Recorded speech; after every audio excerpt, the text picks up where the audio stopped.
Germany's geography is a land of striking contrasts, a complex tapestry of plains, forests, rivers, and mountain ranges that has not only shaped its culture but its destiny. To understand the soul of Germany, one must begin not with its emperors or philosophers, but with the land itself. The story of Germany begins with geography.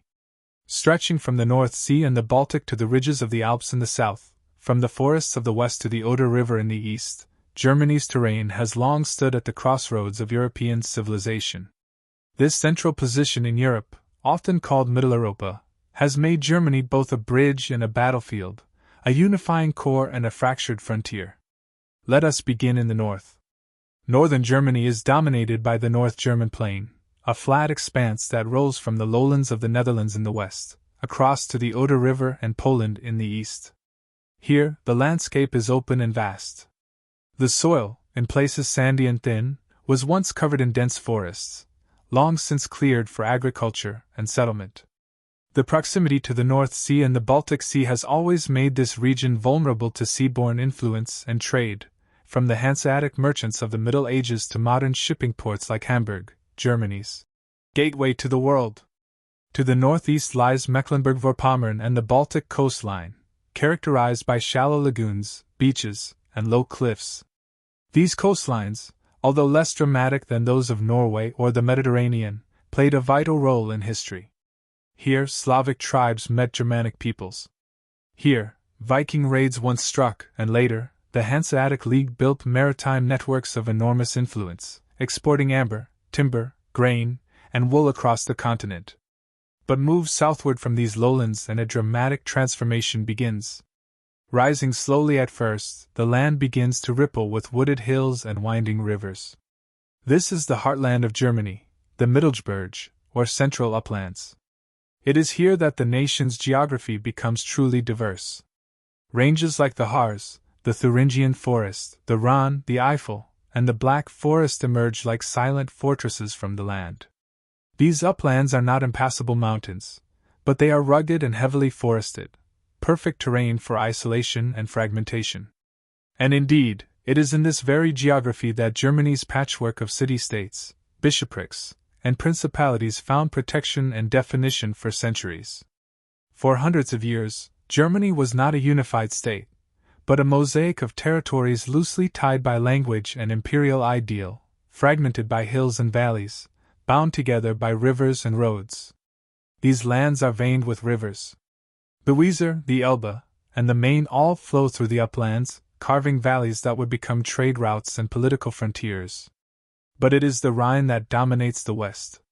Flowing from the Swiss Alps, cutting through the western uplands, and emptying into the North Sea, the Rhine has long been one of the most important rivers in European history. A barrier to Roman expansion.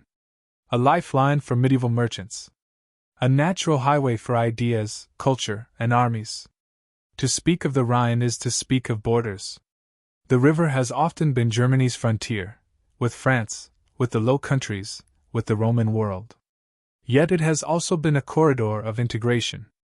Cities like Cologne, Mainz, and Dusseldorf rose on its banks, drawing strength from their access to waterborne commerce. Even in modern times, the Rhine remains a vital artery of trade, flanked by industry and infrastructure that formed the backbone of Germany's economy. To the southeast lies the Danube, less celebrated perhaps than the Rhine, but no less significant. Rising in the Black Forest, it flows eastward across southern Germany into Austria and beyond, forming a bridge to the Balkans and Eastern Europe. Like the Rhine, the Danube shaped history, not as a wall, but as a channel. Settlements sprang up along its banks. Armies crossed it. Empires fought to control its course. Nowhere is Germany's geography more majestic than in the south. The terrain rises into the Alpine foothills and, finally, into the Alps themselves. Though only a small portion of the Alps lie within Germany's borders, their influence is outsized. Bavaria, Germany's southernmost state, is crowned by snow-capped peaks and dotted with lakes like the Königssee and the Chiemsee.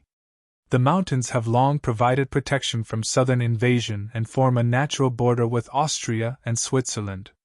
They also shaped cultural identity, rural, Catholic, conservative, and rooted in tradition. This southern geography gave birth to a distinct Bavarian character, and to cities like Munich, once a monastic settlement, now a global center of art, technology, and culture. The Alps, though rugged, are traversable. Over centuries, Alpine passes became vital connectors between Germany and the wider European world, through trade caravans, pilgrimages, and military campaigns. Yet, if the mountains shaped identity and the rivers drove trade, it was the forests that defined the very soul of the German landscape. The Schwarzwald, or Black Forest, so thick it spawned legends of witches and spirits. The Teutoburg Forest, where Arminius ambushed 3 Roman legions in 9c, halting Rome's advance into Germania. Forests were not merely physical features, they were symbols. They offered refuge, mystery, resistance. In the German imagination, the forest became a place of national myth, a setting for the romantic and the rebellious. But geography is not only about land, it is also about borders. And here, Germany's central position in Europe is both its blessing and its curse. It borders 9 countries: Denmark to the north, Poland and the Czech Republic to the east, Austria and Switzerland to the south, France, Luxembourg, Belgium, and the Netherlands to the west. No other European nation touches more neighbors. This geographic centrality has meant exposure, to influence, to invasion, to interaction. It has made Germany a mediator and a prize, a gateway and a battleground. This position made unity difficult. Unlike England, protected by seas, or France, bounded by the Pyrenees and the Alps, Germany's open centrality made it vulnerable. Over centuries, armies marched across it. Ideas spread through it. Foreign powers carved it up. The 30 Years' War ravaged it. Napoleon reshaped it. The world wars tore it apart and forced it back together again. Even beneath the surface, geography tells its tale. Germany is rich in natural resources. Coal in the Ruhr and Saar. Iron ore in Lorraine. Lignite in the east. These resources powered the Industrial Revolution in Germany and made it a 19th-century powerhouse. The dense rail and river networks built atop this geography transformed the landscape further, turning cities like Essen, Dortmund, and Duisburg into industrial giants. In the east, the geography flattens again into the North European plain, which stretches into Poland, Belarus, and Russia. This terrain is ideal for agriculture and for armies. Time and again, Germany's eastern frontier has been its most vulnerable. From the Mongol incursions of the medieval era to Napoleon's march to Moscow, from the advance of Soviet troops in 1945 to the building of the Berlin Wall, the East has been a geopolitical fault line. Before there was a Germany, before there were Germanic tribes or Roman frontiers, there was the land. A vast, forested, mysterious realm stretching from icy coasts to highland rivers. The story of prehistoric Germany is a story not of kings or nations, but of stone and bone, fire and flint. It is the story of early humankind finding a home in a continent still wild, where mammoths roamed and glaciers carved the earth. More than 600,000 years ago, some of the earliest human ancestors walked across what is now Germany. In a place called Skaaningen, in Lower Saxony, archaeologists made a remarkable discovery: wooden spears, nearly 2 meters long, carved and balanced, designed for hunting. These weapons are the oldest known hunting tools made by early humans anywhere in the world. They weren't crude or accidental. They were crafted with precision, balanced like modern javelins, and used to kill large game. This was no mindless brute, this was a skilled predator. These were the ancestors of Homo heidelbergensis, a species that predated both Neanderthals and modern Homo sapiens. At that time, the climate of northern Europe was harsh and shifting. Glacial periods gripped the land for thousands of years, followed by warmer interglacial ages. As the ice advanced and retreated, so too did the people, animals, and plants of the region. Mammoths, woolly rhinoceroses, and giant deer roamed what would one day become the German plains. Forests waxed and waned. Rivers changed their course. And slowly, over tens of thousands of years, the humans adapted. Then came the Neanderthals. From roughly 130,000 to 40,000 years ago, Neanderthals dominated much of Europe, and their traces are found throughout Germany, from the Neander Valley near Dusseldorf, where their bones were first identified, to the caves of Franconia and Swabia. These people were not the brutish caricatures once imagined. They buried their dead, cared for their injured, and created tools far more advanced than their predecessors. In the Swabian Jura, carved figurines of animals and goddesses have been unearthed, delicate, detailed, and ancient. The Lion Man of Hohensteinstadel, carved from mammoth ivory, is over 40,000 years old and stands as one of the oldest known examples of figurative art in human history. It was in these same regions that something astonishing occurred. Around 40,000 years ago, Homo sapiens, modern humans, entered the scene. Their arrival in Central Europe marks one of the most significant turning points in prehistory. They came from the southeast, crossing the Danube Valley, carrying with them new tools, new languages, new ways of thinking. And crucially, they brought with them symbolic thought, the ability to imagine, to create, to believe. The Swabian Alb in southern Germany became a cradle of Paleolithic culture. The caves there, such as Hohlfels and Vogelherd, are treasure troves of Ice Age art and music. It was here that archaeologists discovered the oldest known musical instruments in the world, flutes made from bird bone and mammoth tusk, tuned and fingered like the flutes of today. These people didn't just survive, they made music. They shaped gods. They told stories by firelight. And in their caves, they left traces of a humanity we can still recognize. But the Ice Age was not eternal. Around 10,000 years ago, as the glaciers of the last Ice Age retreated, a new epoch dawned, the Mesolithic.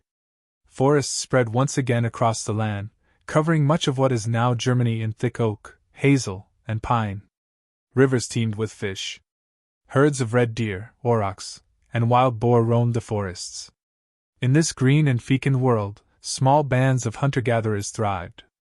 These Mesolithic peoples were expert survivalists. They fished with bone hooks and barbed harpoons, they hunted with bows and arrows, and they crafted microliths, tiny stone blades set into wood or bone to form complex tools. They moved seasonally, following the migrations of animals and the rhythms of the rivers. Their campsites are scattered across the land, from the lakes of northern Germany to the forested hills of the south. But a transformation was coming, one that would reshape the human experience forever. Around 5500 BC, farming arrived. It came not from within but from without, from the southeast, through the Danube and into Central Europe. The people who brought it are known today as the linear pottery culture, or LBK, named for their distinctive ceramics decorated with straight-line patterns. They were pioneers of the Neolithic, and they changed everything. The LBK farmers cleared forests and built longhouses, wooden structures large enough for extended families. They cultivated wheat, barley, peas, and lentils. They domesticated cattle, pigs, and goats. They stayed in one place, stored their food, buried their dead in cemeteries. And they spread rapidly. Within a few centuries, their settlements could be found from the Rhine to the Elbe. Germany became a frontier between worlds, between the older Mesolithic foragers and the new Neolithic farmers. And this frontier was not always peaceful. There is evidence of conflict, even massacre. At sites like Talheim and Herxheim, mass graves reveal signs of violent deaths, skulls shattered, bones hacked, entire communities wiped out. These were not isolated incidents. They suggest that the spread of farming brought with it not only food and pottery, but also tension, hierarchy, and war. By 3000 BC, the Neolithic world had grown more complex. Monumental architecture appeared, burial mounds, stone circles, and long barrows. Trade networks extended across hundreds of kilometers. Amber from the Baltic, obsidian from the Alps, and copper from the Carpathians flowed through the hands of merchants and chiefs. Then, sometime around 2800 BC, a new culture emerged on the western steppe, the Yamnaya. They rode horses, buried their dead under great mounds, and carried with them a language that would evolve into most of the modern tongues of Europe. Their descendants, or at least their cultural influence, reached into Germany by around 2500 BC with the rise of the corded ware culture.